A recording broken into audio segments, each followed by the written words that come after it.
Hello everyone, I'm Alabamian Gamer, Alabamian Gamer, so for all of you who don't understand how fast I talk. And here we are watching VTOL VR and listening to Resonance by Home. VTOL VR, the game in the background, is the topic of discussion, if you will.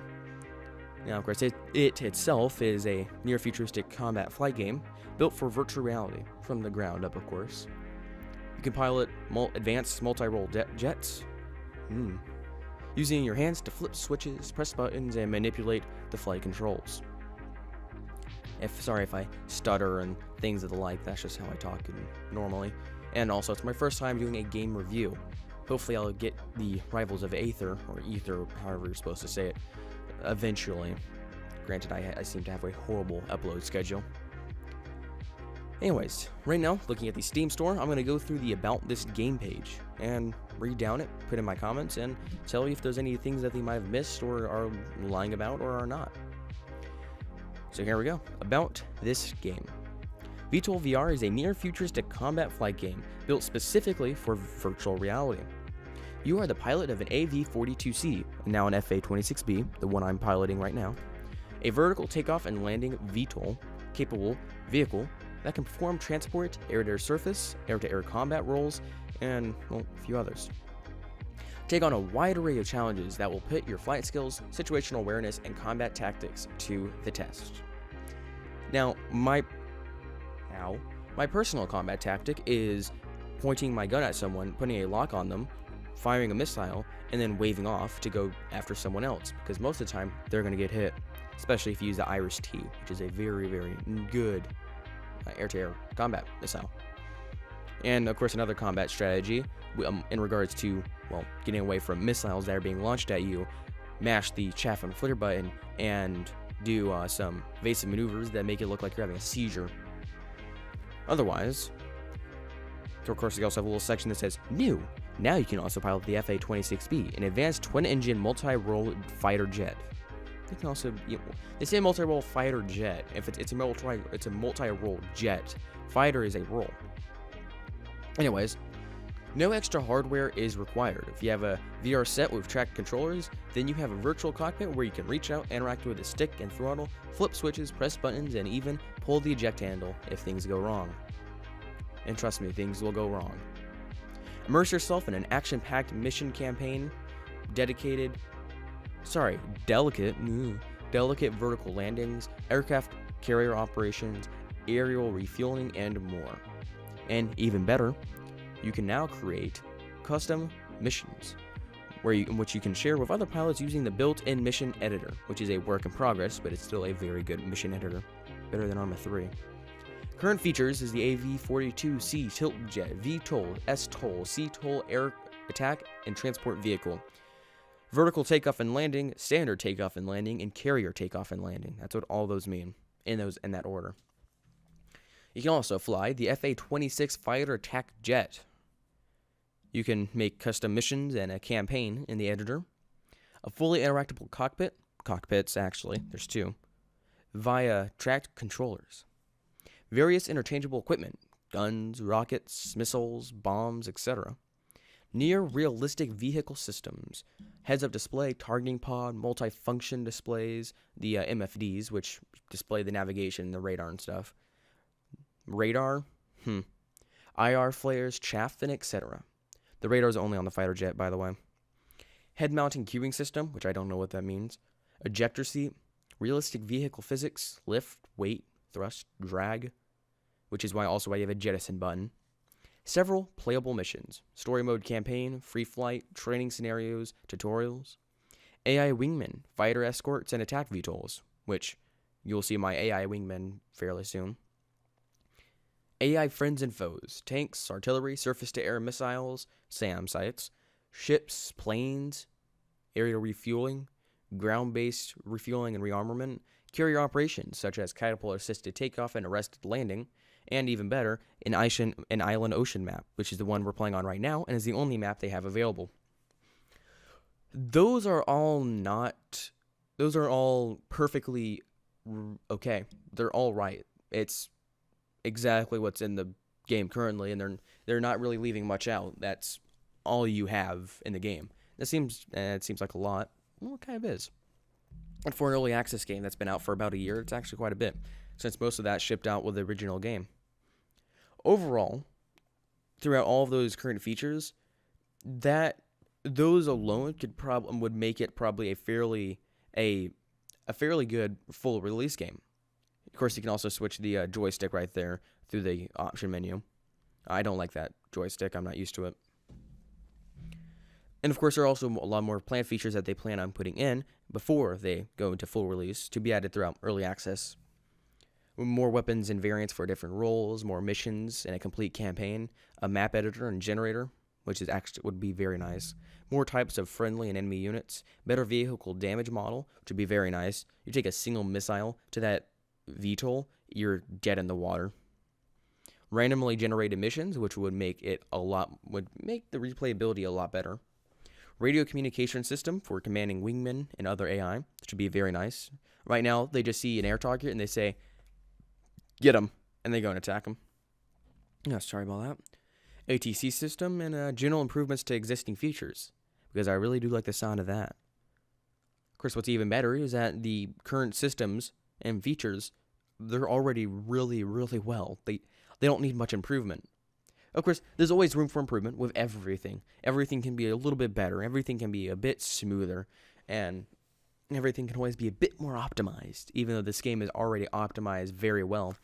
It's just really, it's not that there's many bugs. There's not many things that they need to improve. It's simply just, we'll just make sure that it does not take up as much CPU power, or we'll make sure this doesn't take up as much GPU power, which the game already takes up very little GPU power in the first place, since its design is very, cartoony. It's not realistic graphics that have 50,000 polygons per jet or per little button on the cockpit. So it's a very easy to run game. Anyways, moving on to long-term goals: multiplayer, full modding support, and more flyable vehicles, which they plan to add in after full release. Let's say possibly in updates after full release. It would be nice to have more vehicles, even though the two that we already have are really nice vehicles. Of course, those aren't in the planned features for early access simply because, the game was originally supposed to be a VTOL game. If I'm correct, they were originally probably planning just to have a VTOL. That was it. You fly the VTOL around, you do random missions that are randomly generated, and there you go. And they add in everything they said earlier, but in this case, they're like, you know what, let's add in a jet. And they added in a jet. And we thank them for it. Maybe in the future, they'll add in something like, a bomber, which would be fun. Recreate World War II. So, there you go. The game is very fun. I'm going to keep saying that because it is true. It is I can't really say it's a fact. It's not an objective opinion. It's an opinion. That's it. But to most people, to a lot of the people who play this game, it's very fun. And every once in a while, you get that little bad comment. Which, for instance, you can't really see the negative comments just by looking at it right now. You have to specifically go to review type, go to negative, which they're 21 out of 481. And some of them are just simply, you can't steer correctly. And also, even if you could, there is no tutorial to help you. Yes, there is. Lots of potential, but I'll wait on it. First of all, there is a tutorial. It's not like it's going to be blatant in your face. You go, you select your aircraft, and then you go, and there's a section which says tutorial. Tasty. I don't know why I just said tasty. Even better, though, he says you can't steer correctly. Yes, you can. It takes a bit of practice, as everything does. You grab onto the controller. In this case, I have an armrest, which helps a lot for me. You grab onto it, and then you treat it like a normal joystick. Pushing it forward, tilting your arm forward, makes it go down. Tilting your arm back makes it go up. Simple as that. It just takes a bit of practice. It's hard, and no free play or sandbox. There needs to be, and I mean needs, he spelled needs wrong, a free play or sandbox mode. How do you screw that up? It's the E's nowhere near the A. All right. Anyways, first of all, there's a sandbox and free play. There is a sandbox and a free play mode. It's granted you have to go to custom missions and then find it there. But I would think that if you're looking for a free play mode, you might check all the different categories before, and there is one. You can go out there, you can shoot targets, and they won't fire back. You can play some of these missions where it's like a whole bunch of different jets, and you're with a whole bunch of different jets, and it's like a big battle in the air, which is very fun. So yeah, of course, there's also a few that are a bit bigger, so I'm not going to read that one, but Does not work at all. Only VTOL VR.exe is not responding. Wasted my $30. That is not a VTOL VR. Well, that might be a VTOL VR problem, but it works perfectly for me. So, you might want to go check the discussions tab in the Discord for help. BitNaf, I don't know what NAF means. No fun to be had here. Well, to each their own. You can say that, but some people might find it very fun, like me. And, well, a lot of people are also comparing it to DCS. So, now, of course, the game's not going to be as complex or as refined. Well, I say refined as DCS. Well, it doesn't look as good as DCS. And, of course, people are also saying that it's a bit clunky. It's a bit more subjective whether it's clunky or not. To me, it's not really clunky. It's actually quite smooth. But, to each their own. Granted, there's also some level of clunkiness that comes with using VR. Not everything is going to be perfectly smooth. And you can, if I'm playing Echo VR, not everything's going to be smooth. It's not like I'm going to grab something and push myself forward. It's going to be, or like let's say I'm trying to grab onto a wall. There's going to be a bit of a difference between me physically pushing my hand on a wall in real life and stopping myself, and doing that in a VR game, since I have to specifically press a button to stop myself. And that can be viewed as clunky. Otherwise, if you want to play this game, it's on Steam, of course. Why would it not be on Steam? The game is currently right now $30, which I'd say is a fair price, actually. It's a very good game. I say it's a very good game. Again, I keep saying this. Give your reasons why. I'm not good at portraying reasons. Well, you see, even with the default missions, which the main default mission I keep going back to is one where you're flying the jet, and you're like a whole bunch of other friendly jets, and there's a whole bunch of enemy jets, and you're going and shooting them down. But the game itself, it is very refined. Everything has a level of love and care put into it. The graphics, although they aren't necessarily realistic, they still look nice, and they have a cartoony feel to them where it seems believable. And yes, I'm rocking out there to some music. But see, let's say the jets, they look like they could actually be plausible. You have along with the fact that you don't have a stick, so you can actually pull the ejection seat. So that's nice. Along with everything actually being interactable and whatnot. Now, do I think it could be a full release? Kind of. It does need a bit more. It could use a bit more features before it actually gets fully released, like randomly generated missions. That would help. That would help extend the longevity of the game, because you have a bit of a, I guess you could say, dynamic style to the game. It's not like it's the same thing over and over again.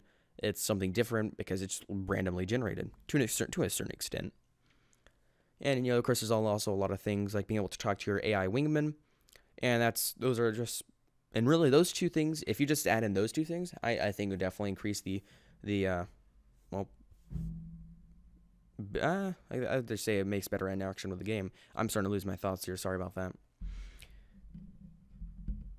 Do I think it's worth $30? Yes. I paid $30 for it, and I don't regret it. And do you think it's worth $30? Well, that's up to you. You look at the game, you look at the videos about it, you look at really just about anything about it, and you decide yourself. If you are like, oh, well, I'm on the fence, I like it, I like the game, but I'm not sure if I should waste the $30 on it. I don't know why I'm doing the Macarena there. Anyways, but I'm not sure if I should use the $30 on it. Pardon my language using waste. And, you're looking to me to help decide your decision. Well, so first of all, here's the thing. You should never go to me for helping you decide decisions. But if you're saying, well, I'm on the fence about it, I have an Oculus Rift, I can play the game, I have the system requirements, should I buy it? I like it, the game interests me, and I like it. Should I buy it? I would say, go for it.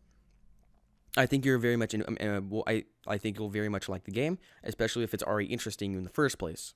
It interests me just simply because of the fact that, you're flying jets and you're shooting things down and has a fully interactable cockpit.